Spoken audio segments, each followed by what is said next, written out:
I would. Thank you, Chairman. Thank you, committee, and thank you for all the testimony today.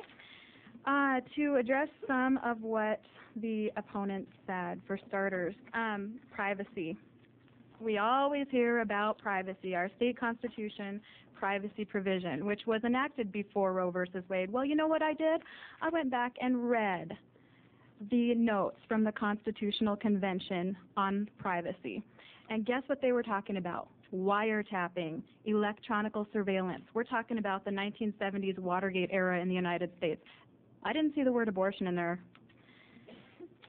Rape and incest, I think that was mentioned by one of the opponents, or incest specifically. Last session we considered a new version of one of the bills that the Supreme Court has overturned, parental notification. Stacey Anderson from Planned Parenthood came and testified they don't want parental notification because they have grandfathers and uncles bringing young women in for abortions.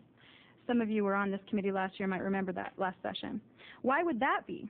I would suggest that in this way Planned Parenthood is allowed to enable the continuation of incest by aborting the evidence of the crime and with no parental notification, making sure the mother and father won't know.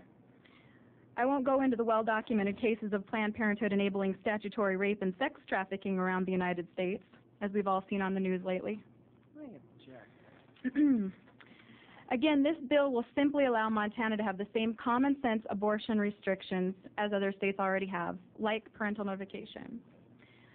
I don't believe our taxpayers want their hard-earned money paying for other people's abortions, and I don't agree that this bill has a multiple subject rule, as was alleged by the lawyer hired by Planned Parenthood. Actually, I went to lengths to discuss with our legal experts in drafting here to make sure that that wasn't the case and that we met that requirement of a single subject rule. And I think with the friendly amendment that was proposed, that becomes even more clear. Just so you know, I understand there were approximately 2,300 abortions in Montana last year, 100,000 since we started keeping track in 1975. That's a tenth of our population, our current population.